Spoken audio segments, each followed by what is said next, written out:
I want to emphasize that a lot of these ideas that we're going to share today is really aimed towards the B2B business. That's our specialty. That's how BizGro, that's the BizGro clientele. And we help service healthcare providers, and we service business service specialists, and we help with wholesale and manufacturing companies and business service companies. So it's very important that you understand that everything we're going to share with you tonight is aimed towards the B2B company. Now I want to take a poll in the room. Who here owns a business where you sell a product or service to some sort of business or corporate or government entity? Just raise your hands. You're an owner or you're a principal. Who is a trusted advisor to this group? Who doesn't belong in this place and snuck in? You didn't say anything about the food. No one raised their hand. Just keep in mind we have good security then. That means we kept them out. By the way, one rule that's not in this PowerPoint is I want everyone to accept every idea I present, and every time I tell a joke, you must laugh. Even if it's not funny? Even if it's not funny, although we have some BizGro and Metlife people on the payroll that will laugh even if I'm not funny, regardless. It's kind of like having a TV sitcom with background laughter, you know? So, yeah, there you go. Let's talk about quotas. There's a quota. Everyone in B2B business has to appreciate a quota. Here's the quota. BizGro, in conjunction with Metlife, has a quota of 7. 4 growth ideas and 3 ideas revolved around protecting increased assets and increased income. So we're going to share with you these 7 ideas. I want the audience to have a quota of 1. I want you to cultivate one idea. One idea that you can apply to your business, apply to your life. One idea that tomorrow you can think in terms of applying to your business and actually putting into practice. I want you to make this idea your new boyfriend or your girlfriend. Just don't tell your spouse. You're already in trouble because you're hanging out with JC at 7 o'clock at night. Either or, I want you to cultivate this one idea. If the idea appeals to you, maybe we can talk about it. And that's important. I want to talk about the reality.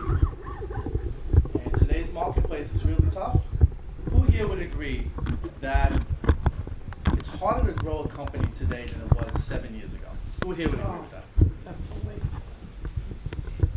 Who here would agree that the sales cycle is actually longer? It actually takes longer for people to make buying decisions. Who would agree with that? Who would agree with the fact that money is really hard to come by these days? It's harder to raise money than it was 6, 7, 8 years ago. That's the reality. Now we're going to go to the double reality. Who here would agree that the government is not that supportive of small business? Very interesting. Who here would agree that there are more taxes and regulations associated with small business than ever before? Look at this. So in other words, it's harder to grow a company today than it was 6 or 7, 8 years ago. So one of the things we're going to emphasize is the idea of proactively growing your business. Because if you're not proactive in this environment, it's very difficult. So let's talk about what we're going to talk about today. We have 7 ideas. So I'm going to tell you what it is. First, we're going to talk about the idea of proactively seeking out customers, and the idea of, and I'm going to challenge the notion of hiring salespeople to do it strictly. I'm going to challenge that idea. There are thousands and thousands and thousands of dollars being spent by businesses hiring salespeople with no return. Who's had that experience, by the way, of hiring salespeople with no return? It's an epidemic in small business. It's an epidemic in B2B business. We're going to talk about it, and we're going to tell you how we can potentially address that issue. We'll talk about social media, what it is and what it isn't. There's this mystique about social media. There are web development firms that are charging thousands and thousands of dollars trying to convince you that it's a marketing tool when it's not. We're going to talk about it. And we're also going to talk about how social media plays a role with regard to B2B business in particular, because B2B business is different from B2C business. It's different. You have a different business when you target the entrepreneur, you target the corporate entity, than when you target the non-business consumer. We're going to talk about that. We're going to talk about business acquisitions, how this can be a tool, how you can double and triple and quadruple the size of your company today.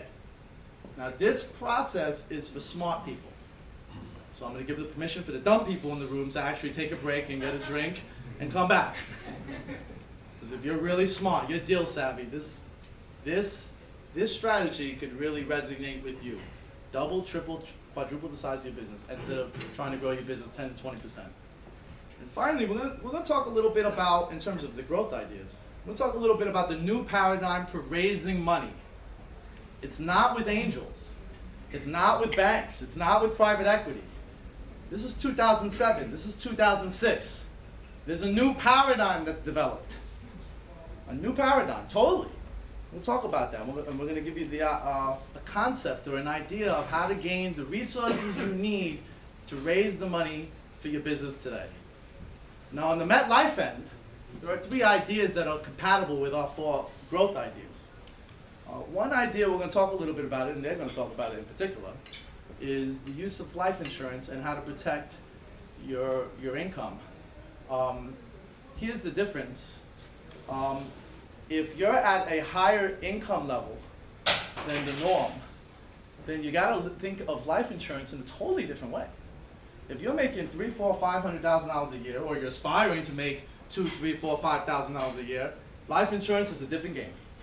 We'll talk about it. We're going to talk about defined pension plans and how you can use that mechanism as you grow your company as a way to defer taxes. Very important. Because as you grow your income, you want to make sure that the government doesn't take half. Who here thinks it makes absolutely no sense to give your increased income to the government?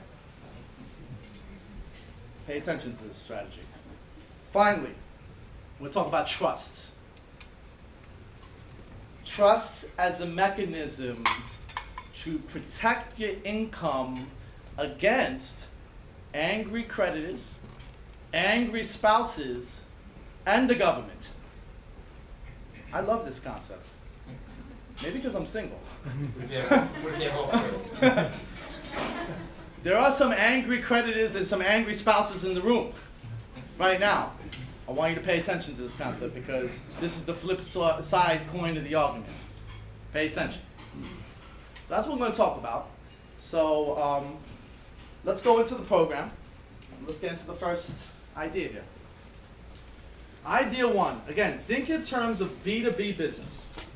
First idea is the importance of a budgeted outbound marketing and selling process that is assembly lined. Grab the pen. I know everyone has a pen and a pad right now. I want you to write 3 concepts down. Just write it down.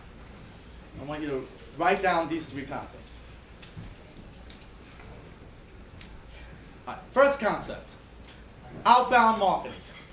Write that down. I want you to physically write the concept of outbound marketing down.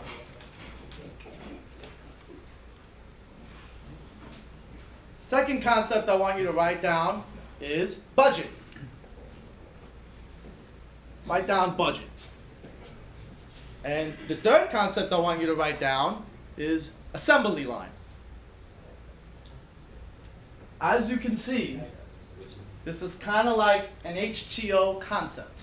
There's elements to this. A budgeted outbound marketing selling process that's assembly line. Let's explain what this is. Outbound marketing. What's outbound marketing? Again, think in terms of B2B business.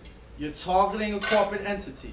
You're targeting a business entity. You're targeting a government entity. What's B2B?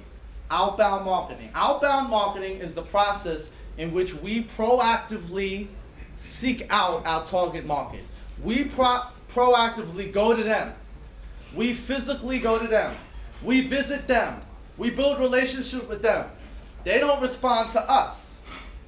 We go to them. That's outbound marketing. That's a different concept. That's different from putting an ad in a media publication. That's different from putting an ad in an internet marketing publication. Right? That's different. That's a different concept. Outbound marketing is we're going to them. We're physically going to them. We're building a relationship with them. Very important in B2B business. Now, what can you do with outbound marketing? This is what I'm talking about with outbound marketing.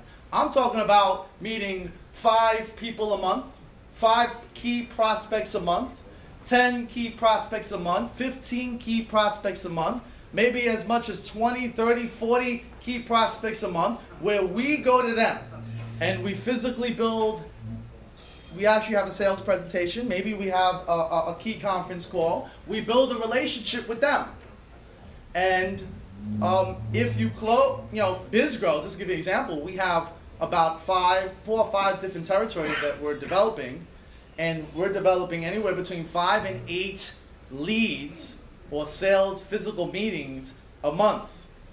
Well, guess what? 4 or 5 territories that we're working, we're talking about anywhere between 25 and 30 leads a month.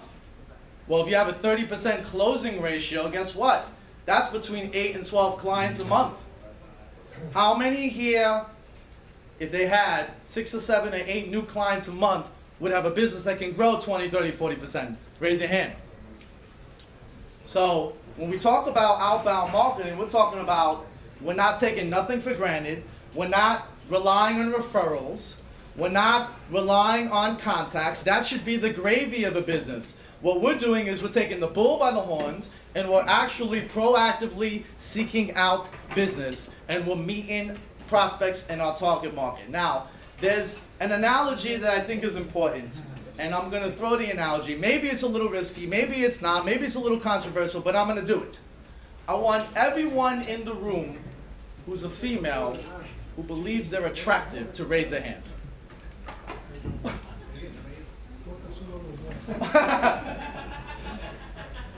Let me Jenna Rosa, you don't know Jenna Rosa.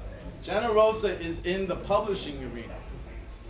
30, 40 years in the publishing arena. An amazing woman. We're actually doing business with Jenna Rosa. One of the things that Jenna Rosa is doing is she's helping entrepreneurs publish books as a way to promote their business. So I want, after this event, you may want to speak to Jenna Rosa. We're doing business with Jenna Rosa, and as you can tell, she is confident. As an exercise, though, in terms of understanding outbound marketing, I noticed that one of the people that raised my hand was my brother's girlfriend, Gianna. Raise your hand. And I want you to come in the middle here. We're going to do a little exercise. Okay, Dan. Go ahead. Go ahead. Am I blocking? She's star ready, as you can see. Absolutely. All right. I want to pose a question to Gianna as this attractive female.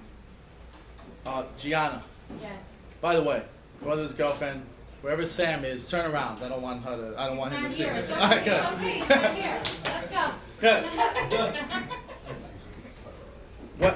When you're single, and when you're single, Uh-huh. Say I miss him. Go ahead.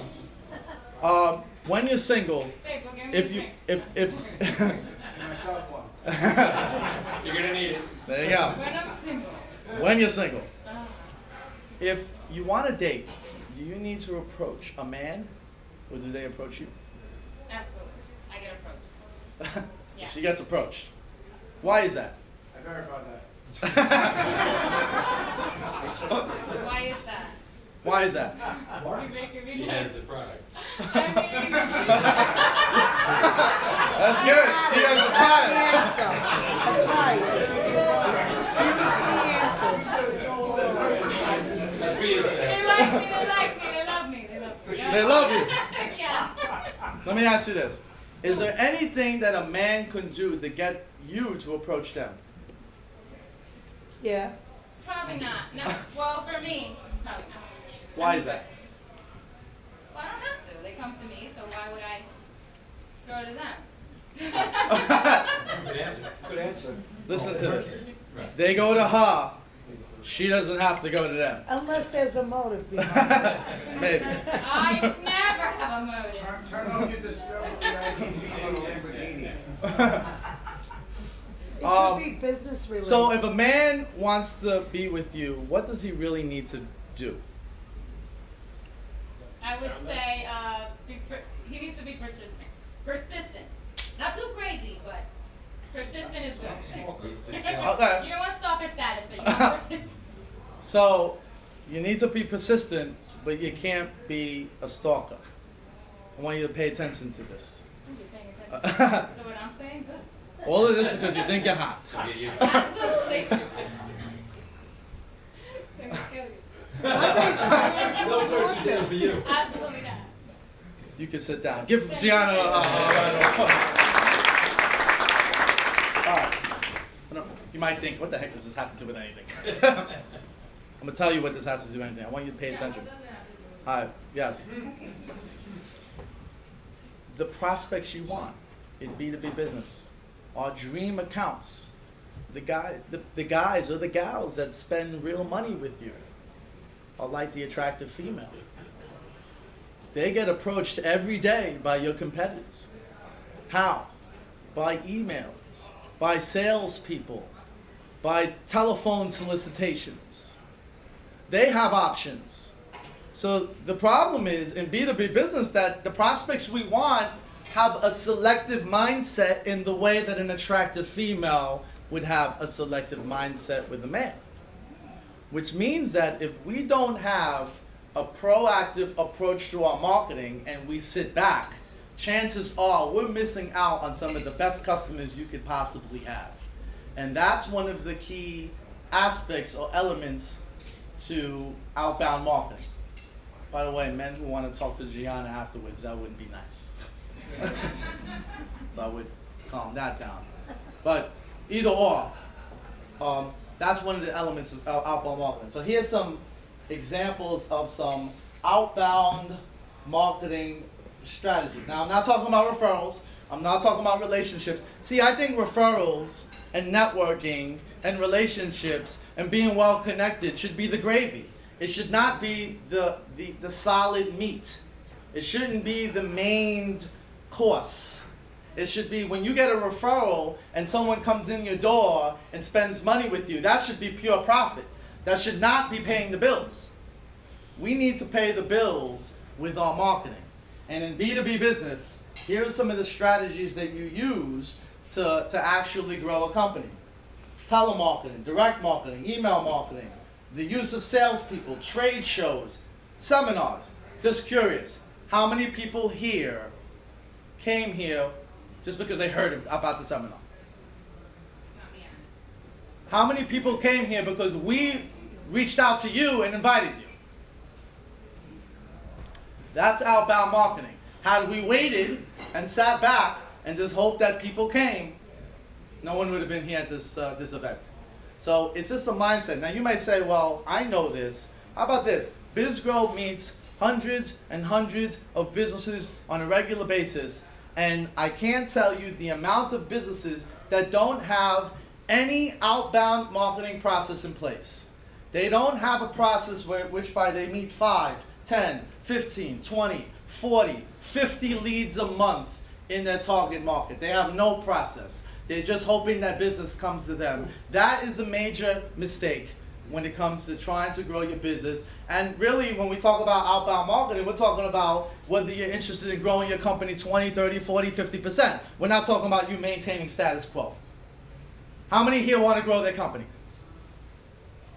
Then we need to get into outbound marketing. We need to go and see the prospects that will most likely buy. Very important. All right, let's talk about the 2 challenges now. Now, remember, I made you write 3 concepts. We have kind of like an H2O concept. One concept is outbound marketing, but we have the 2 other concepts within the idea. One is budget, and the other is assembly line. Let's talk about budget. Budget. We meet a lot of owners. Who here has heard of the concept of marketing is an investment, not an expense? Who here's? Everyone. There's a lot of marketing people that will try to convince you of this, me included. But the real savvy people in the room, and I can tell by your body language, the real experienced people in the room know this one concept. They know that if your marketing doesn't work and bring in real customers, it quickly becomes an expense. Quickly. You spent $5,000 on a marketing concept, it brought in no customers. What does that look like on your financial statement? It's an expense. There's a major problem with this. Who here has had terrible experiences with marketing that did not work? So there's some experience here, and it can quickly become an expense. I want to share with you a concept that we learned over the years that might be able to change this. Because what happens is, just because you got burned doesn't mean you ought to not market. It's kind of like the jilted lover. You got burned by someone who wasn't right for you in the relationship. Does that mean you shouldn't have a relationship? Highly intelligent people don't think that way. And it's the same concept when it comes to marketing. You might have gotten burned, but that doesn't mean we can't go through the process of marketing to get more customers. So let me try to talk to you about a concept that might work here. Don't think of marketing as an investment. Don't think of marketing as an expense. Think of marketing as the process of buying customers. You're taking money and you're trying to buy a customer. What you're trying to do is, if you have a real product and service, maybe your customer will stay with you 2 years, 3 years, 4 years, 5 years. Maybe you have a big ticket item where you make money with the customer and you make $100,000, $200,000, $300,000, whatever it is. Think in terms of buying customers. What's the goal of buying customers? You lay out money, you buy the customer. For the first year, the customer breaks you even. Beyond the first year, the customer makes you profit. I want you to conceptualize that thought. The only reason to market is because you want to buy a customer. And in order to achieve that, you must allocate money to your budget. You're buying customers. I think we get caught up in terms of whether a marketing concept will work, whether it won't work, whether it's going to be investment, whether it's not an investment. No, I want you to think in terms of, we're going to buy a customer. We're going to lay out X dollars. The customer will bring X dollars. And we want to break even for year 1. Beyond that is our profit. If you can think in terms of that, then it's a little bit easy to go beyond this fear, because it's the fear of losing money, it's the fear of losing cash flow that stops us from marketing. Quite frankly, all the businesses that I see that grow 20, 30, 40, 50, 60% don't ever compromise their budget for marketing. Marketing is everything. And by the way, what's the goal of marketing? Just want to get an answer from the room. What's the goal of marketing? To grow your company. Yes. Generate leads. Generate leads. Increase sales. Increase sales. Get a customer. How about this? Get a customer. Get a customer. I heard generate leads. Can we amend that? Qualified. Qualified leads. Get qualified leads. That's the goal of marketing. That's it. If your marketing doesn't bring in qualified leads, then you need to change the approach. But that doesn't mean we stop marketing. You must budget money for marketing. Some of that money won't work. Some of it will. But in any event, we're buying customers. That's what we're doing. We're buying customers. We want to break even for the first year. And then year 2, year 3, year 4, we'll make our money. That's how the successful businesses and the entrepreneurs that we consult with think. And it's very important to cultivate that idea. Second, now I'm going to talk about the real deal and what we've experienced. And it's pretty sad. And it's an epidemic.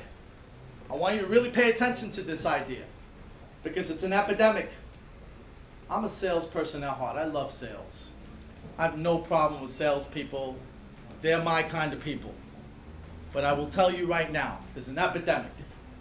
The epidemic is that salespeople are now demanding draws, salaries, benefits, almost as if they were employees. The days of straight commission have totally vanished. Salespeople want to get paid $3,000 a month, $5,000 a month. In some industries, as much as a six-figure income before a sale is even made. This is a total different paradigm than what you saw 10 years ago, 20 years ago, 30 years ago. This is pretty scary. When you're a B2B business, you think in terms of, I know how to buy a product, I know how to sell a product, I know how to manage companies, and I'm going to hire a salesperson, and they're going to bring in the business. But now, to bring in the business, you have to lay out 3, 4, 5, 7, maybe as much as $10,000 a month before a sale is even made to get a quality salesperson. And guess what? If that salesperson has a track record, if that salesperson has clients, if that salesperson can actually make things happen in their mind at least, you could be out $10, $20, $50, $100,000 out of pocket without a sale being made. It's an epidemic. It's a change in society. It's not what salespeople used to be. Salespeople used to be, you eat what you kill. Salespeople used to be a whole lot more entrepreneurial. Now we have an epidemic. So when we talk about the second part, remember the second part that I gave you, which is assembly line. Assembly line is most businesses hire a salesperson and they hope that the salesperson will bring in business. And they say, you know what, Mr. Salesperson, you're going to cold call. Mr. Salesperson, you're going to go and send out emails. Mr. Salesperson, I want you to go to Wednesday night's Metlife BizGro networking event, and I want you to go and meet some people and bring in some business. Mr. Salesperson, you're involved, you're in charge of that. And me, as an entrepreneur, I'm in charge of buying my product, selling my product, making a profit, and you, Mr. Salesperson, you're going to bring in the money. I can tell you right now, that's a flawed way to bring a sales force, and there's a reason why. The reason being is most salespeople are poor administrators. Most salespeople are bad marketers, and most people cannot track a lead. They don't understand database systems. They don't understand your CRM. They have no organization with regard to management. Who has that experience? Yeah. Who has hired salespeople where it hasn't worked out on that level? We have a couple of people. Now, I'm going to tell you a little bit of a way to kind of address this. And how you address this is assembly line the process. Split up the duties. Who's heard of the assembly line? Raise your hand. The assembly line was actually invented to actually simplify business processes so that a result can be produced. The assembly line process states we're not going to put too much stake or too much trust in one individual. We're going to divide the labor in a way to actually produce the result with different people and different systems. And maybe technology could also be involved, machinery, anything that's necessary to actually produce the result. That's the concept of an assembly line. And in sales, we call this concept hunters, farmers, and closers. What we've learned is that most salespeople are bad hunters and bad farmers. What you want your salesperson to typically do is close. You want them to get in front of a prospect and close the deal.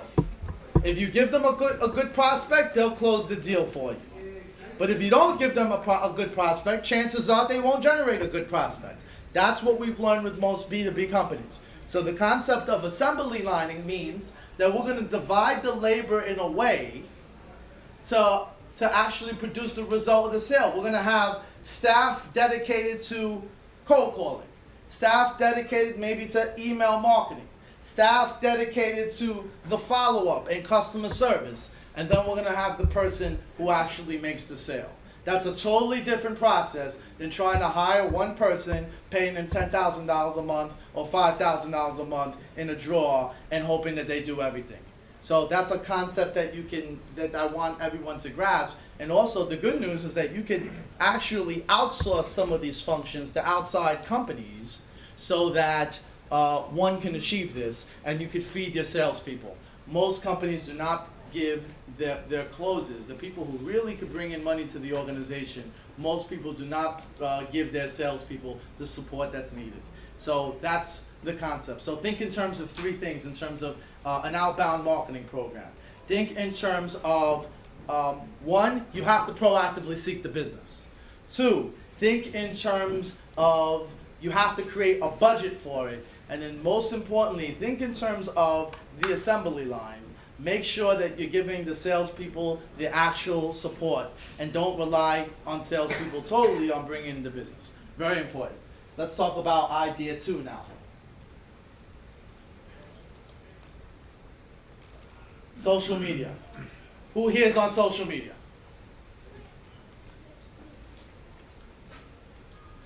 Christopher Wilkinson, actually he's a client of BizGro. Social media, what's the purpose of it?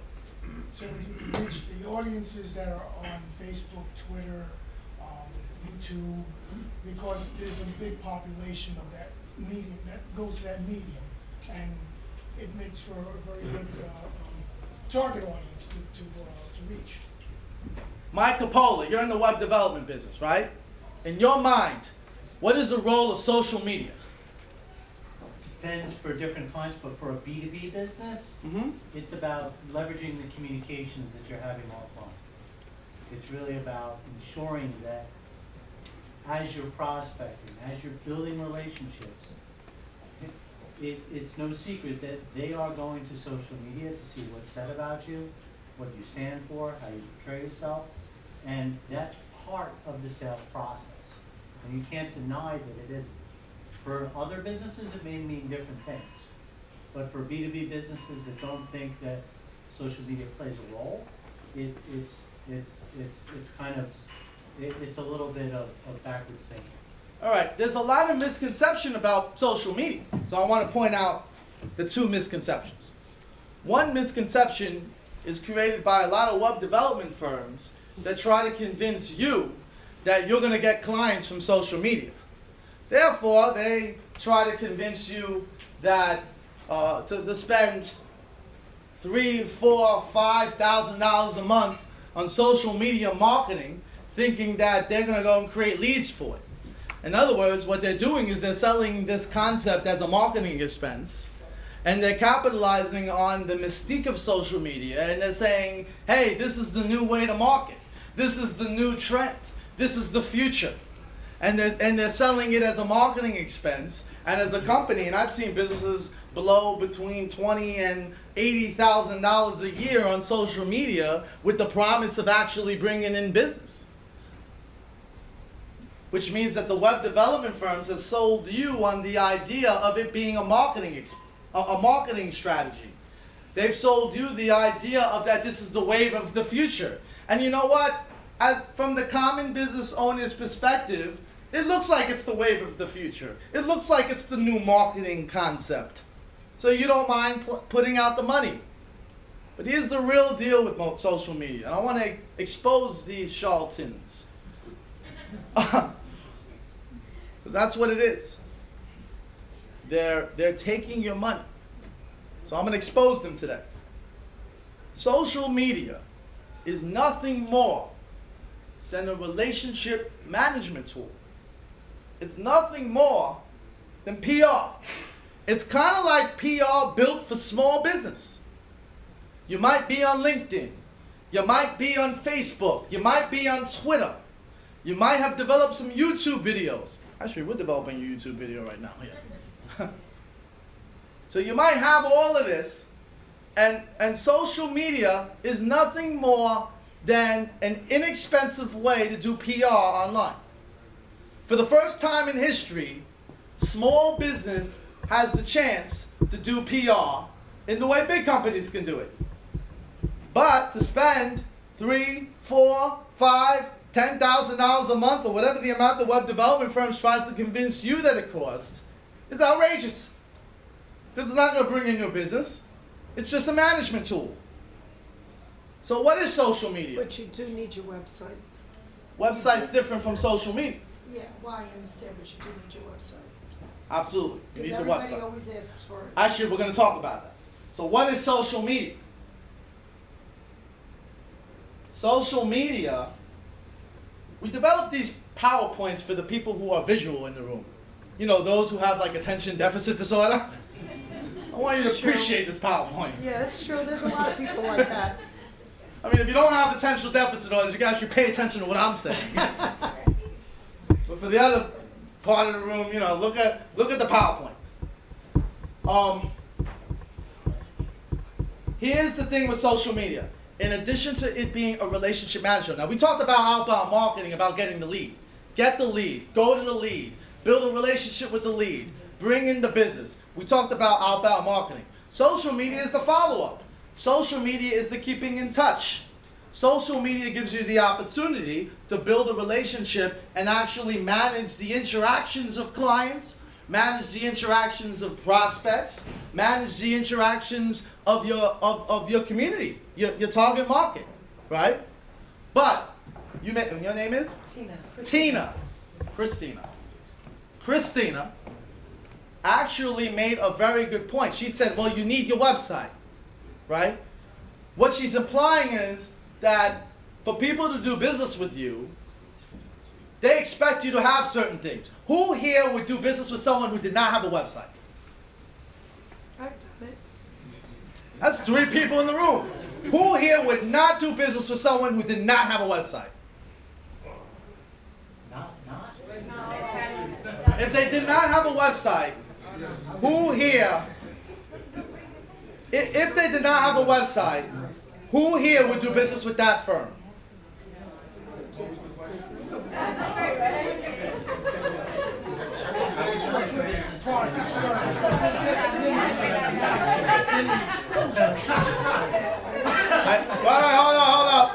Hold up. Sorry, that's the law school in me. I just asked the question 3 different ways. Either way, here's the bottom line. What we have found is that social media is becoming a sales credibility tool. Meaning, when you meet a prospect and you don't have a LinkedIn, and you don't have a Facebook, and you don't have presence on YouTube, and you don't have a website linking everything together, right? Your prospect could question your credibility. Your prospect could question whether you are even a modern day firm.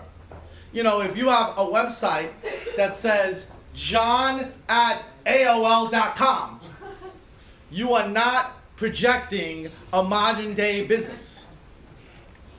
And that's kind of what we're leaning towards. You must move in the direction of at least projecting yourself as a modern day entity. And one of the ways to do that is to have a presence with social media. It's not a marketing tool to generate a lead. What it is it's a selling credibility tool. And that is one of the key elements of social media. So that's one of the things I want you to pay attention with social media. Let's talk about idea 3. This is for the smart people in the room. So the dumb people could take a break. Smart people, pay attention to this strategy. Who's smart? Who's really smart? There's always something else you always learn from something. Yes. Here it is. I want you to pay attention to this strategy. Business acquisitions. It's the one strategy that could double the size of your company. It could triple the size of your company. It could quadruple the size of your company. It could take your company to the next level. Business acquisitions. What prevents people from doing business acquisitions? The problem is most people who actually don't do business acquisitions actually think it takes a lot of money to do business acquisitions. And that couldn't be further from the truth. Business acquisitions requires ingenuity. Business acquisitions requires deal making. Business acquisitions requires vision. Business acquisitions, as this side says, visual people in the room, is the safest, most efficient, most explosive way to grow a company. Absolutely. If you're not interested in 10% growth, we have clients in the room, John Armis and Joe Sacco, Durable Medical Equipment Company. I don't think you guys are interested in 10% growth. We're going to do some deals with them. They're interested in tripling the size of their business in the next 2 years. That's what they're interested in. They have no interest in 10% growth. So if you're interested in real deal growth, doubling, tripling, quadrupling the size of your business, business acquisitions is actually the way to go. How do you do it? What do we do? How do you actually execute the strategy? Well, I want to do an exercise. I want you to write this down. This is actually a case study. So we're going to get our pens and we're going to go and get the pad down. And let's see, you're going to tell me what you think. Name, confidentiality. But that's the case study. Now, 20 million in sales. Company earns about $500,000 a year. Actually, it's a pretty strong earnings business. It has strong earnings. Inventory, let's say they have about inventory about 800,000, if I remember correctly, 800,000. They have receivables about 300,000. So receivables. We talked to them.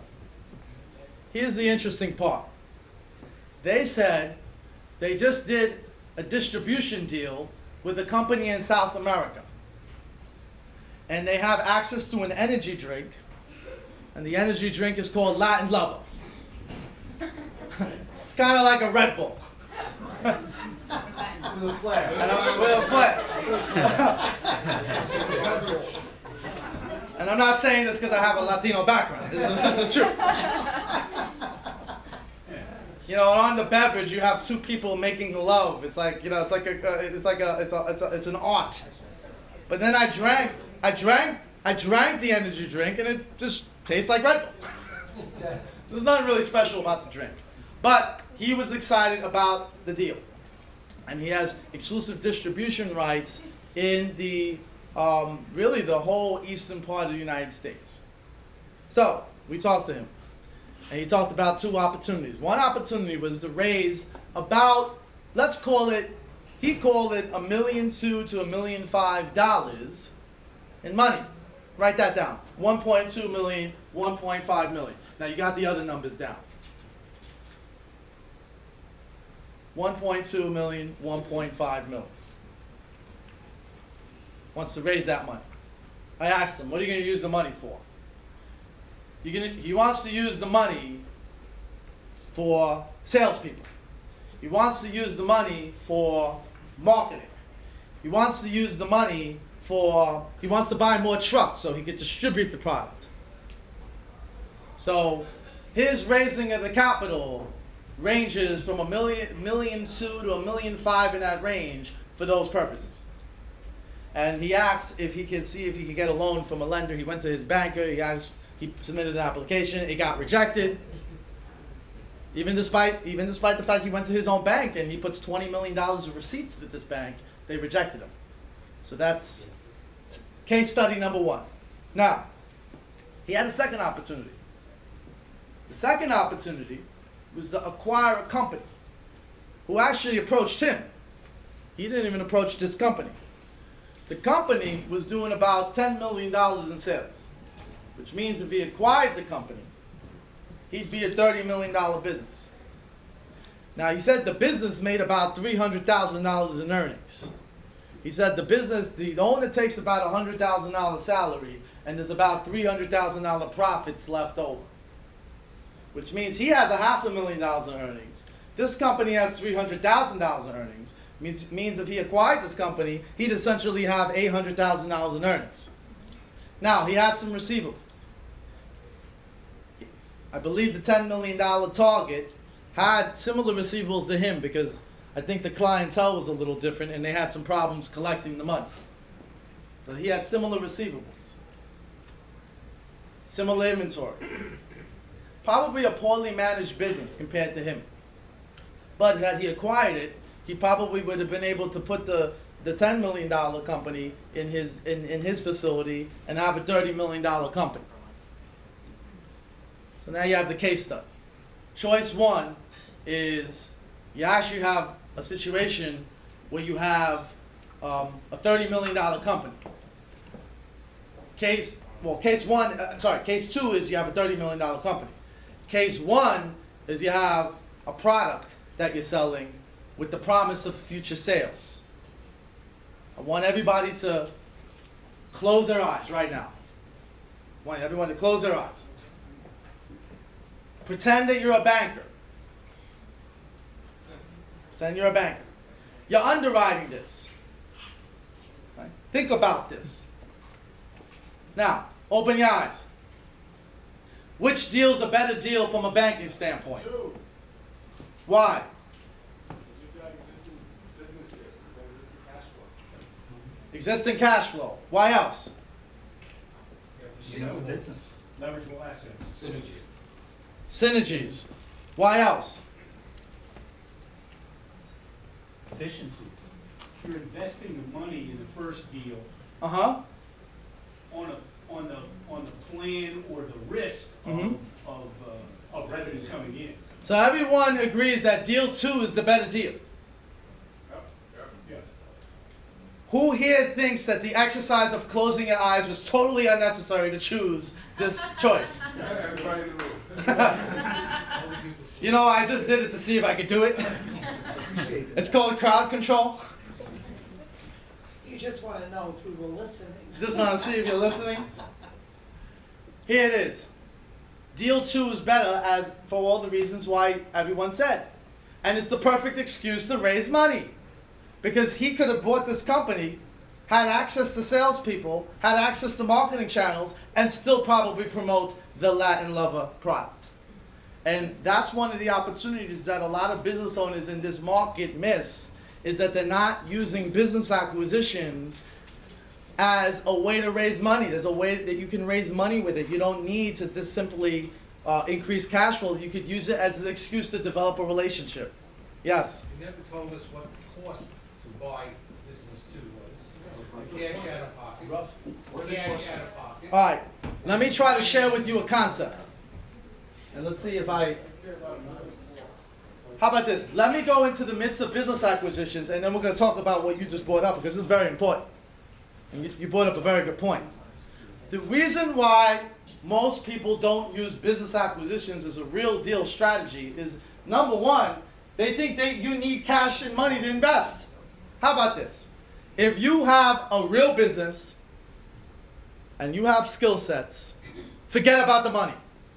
Get the deal. We'll get the money. If you have that mindset, then the deal's possible. You know, I read something very interesting that George Steinbrenner in the early 70s bought the Yankees for $10 million when the Yankees were in total distress.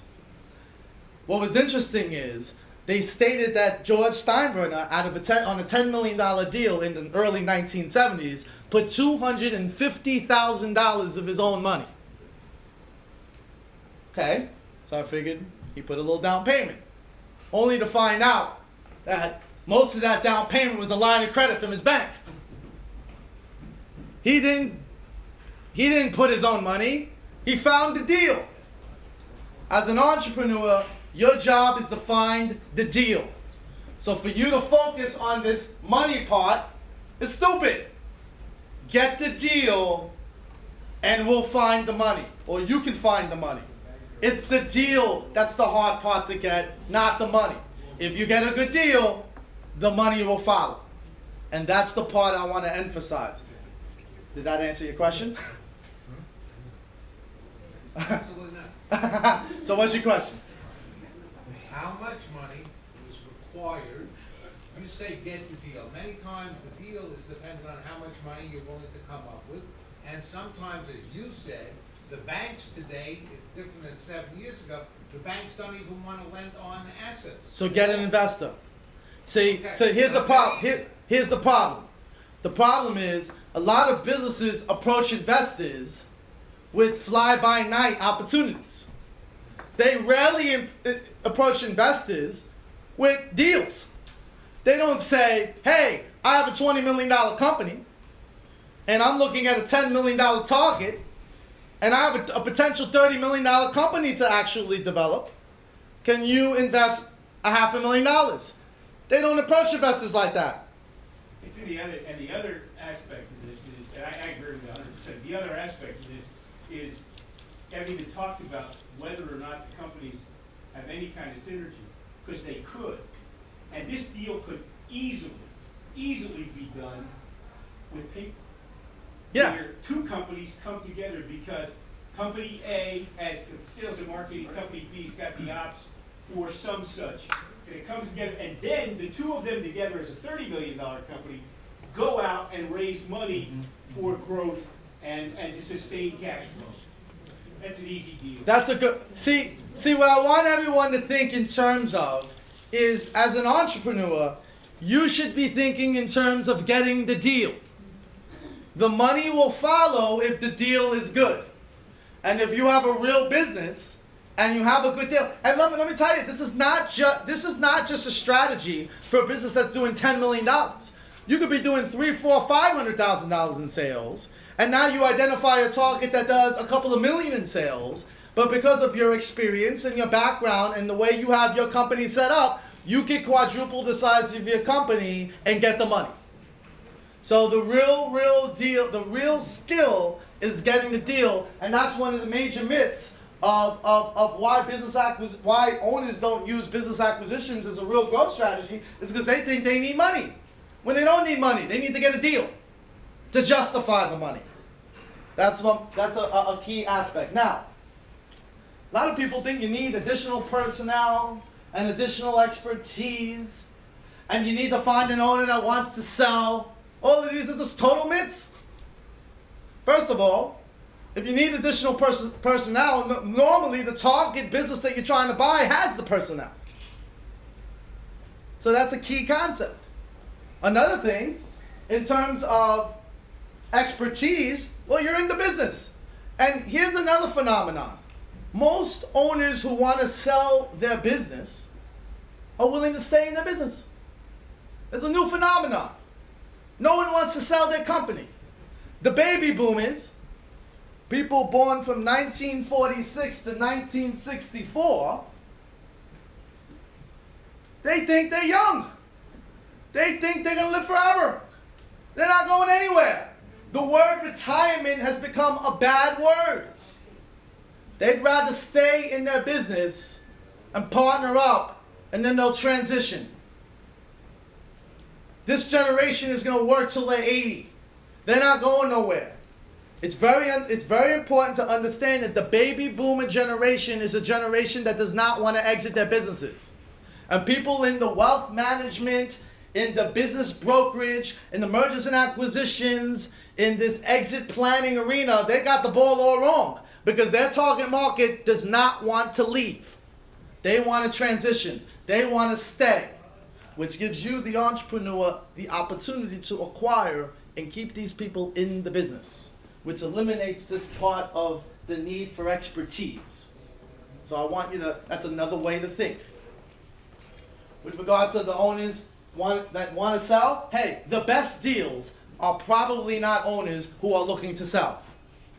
Because most owners don't want to put their business out there. Most owners don't want to publicize the sale of their company.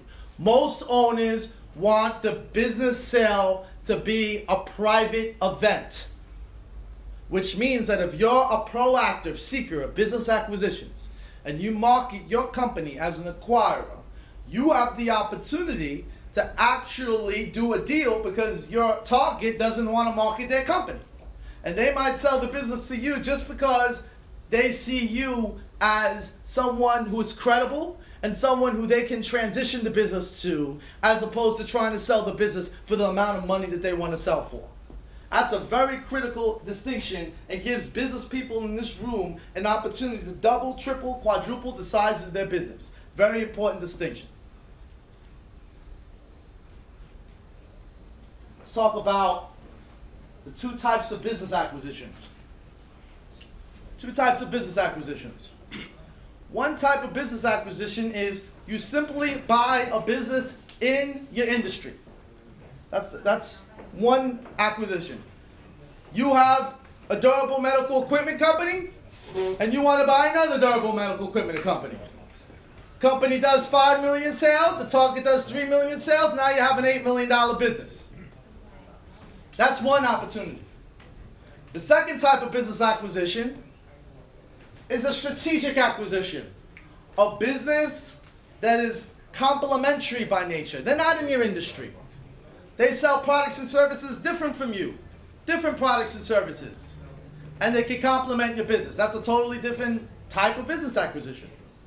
So one we call an industry-based acquisition, the other we call a strategic acquisition. In terms of growing your company, think in terms of what you want. Do you want more sales or do you want more product? Two more types of acquisitions, and this is very key because I'm gonna try to tie this into a marketing concept. One is a fold-in transaction. What's a fold-in transaction? You acquire a company that's struggling. You're doing 10 million in sales, and the person you're buying is doing 500,000 in sales. And the company that's doing 500,000 in sales is struggling. He's making a little living. He's paying his bills, but he doesn't really want to be in business no more. So you buy him, you don't really put much money down, and you pay him out based on a payout long range. So now you have a $10 million, $500,000 business on one deal. How many accounts do you have to get $500,000? You just made the deal, you didn't put out money, but you've acquired what we call a struggling company, and we like to call it a fold-in transaction, meaning you're not buying their facility, you're not taking over their facility, you're just taking their book of business and you're folding it into yours. That's what we call a fold-in transaction. The second is what we call a standalone transaction. Now these are the sexy ones. These are the ones that will take your company to the next level. Double, triple, quadruple your size of your business. These are the businesses that you're doing 3 million in sales and maybe your target's doing 10 million in sales. So maybe now you're a $13 million company just with the acquisition itself. Now you might ask yourself, where do I get the money? Don't worry about it. Get the deal, get the financial statements, put the business plan together, and you'll have a chance to raise the money.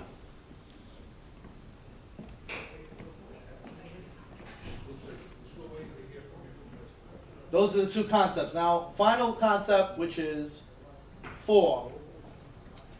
Concept 4 is raising money. Who here agrees it's just harder to get money in this environment? It's just, you go to a bank, who here would agree with that? All right. I want to point out the new paradigm. Okay? The new paradigm. In the past, there used to be angels. There used to be banks. There used to be sources for money that you could actually get. That's the past. Those no longer exist. They no longer exist, and there's a new paradigm that's developed. And here's the new paradigm. It's hard to go to a bank and get money. I think, gentlemen here, right? You're already talking about banks with frustration. I can tell. Right? Oh, Not to you. He knew you had the check. You look like you have the checkbook. Maybe she has the checkbook. So you ready? It's a different environment. You go to a bank, and they're not giving you the money. You go to an angel, they're not giving you the money either. They just lost $2 million on their investment that they made in 2007, and it doesn't exist. So now there's no angels. There's no banks. There's no angels. Where do you go? There's a new paradigm. One is called a strategic partnership. Strategic partnership is you grow your business through a joint venture. And what's a joint venture? Meaning, you have a business, you sell a product and service, and you're trying to figure out, where do I get resources? Now, I just want to show the hands in the room. When you want money, what do you want the money for typically? Let me get some answers here. For growth and expansion, What does that mean? meaning that we want to be able to grow the company, increasing the sales of the products and services as well as profitability. But I know that, But where do you want the money for? well, it's the buy-in. I would use that, it would be able to do that. Resources. How about you? Resources. Want the money for purchase order financing. Purchase order financing. What other? Anyone else can come up with a reason or a way to invest the money. What do you want the money for? You want to raise money. What are you going to use the money for? Inventory. Advertising. So you have advertising. You have inventory. You have expansion. Right? And that's what you're going to use the money for. So here's a thought. Why don't you partner up with a company that has the resources you don't have? For instance, if you have the customer, why not get a company who has the product? If you have the customer, why don't you get the company that has the salespeople? If you have the customer, why don't you get the company who has the warehouse? That's a concept in itself. So this is what we call a strategic partnership. Getting access to resources from another company. Now, vice versa. Let's just say you have the product and you have the warehouse. So maybe you need to get someone who has the customers. That's a strategic partnership. Another concept is a financial partnership. A financial partnership is nothing more than partnering up with another company and selling a portion of your business to another firm. So if you sell part of your business to another firm and they have part ownership and you have part ownership, now you have one company investing the money and you as the owner operates the company. And that's what we call a financial partnership. So there's a strategic partnership and there's a financial partnership. And that's one of the new paradigms of raising money instead of going to angels and banks and private equity groups and individuals for money. So these are the 4 ideas. So 4 ideas, and I'm going to bring my colleague Martin to now start the Metlife part of this. 4 ideas. I want everybody to repeat this. First idea: a budgeted outbound marketing process that's assembly line. Let's repeat that. A budgeted outline marketing that's assembly line.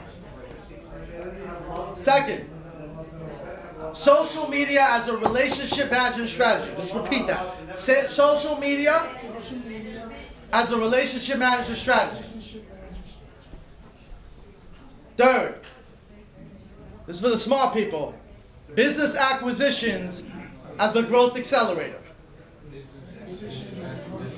A lot of smart people in the room, they like that one the best. And then finally, raise money through financial and strategic partnerships. Financial There you go.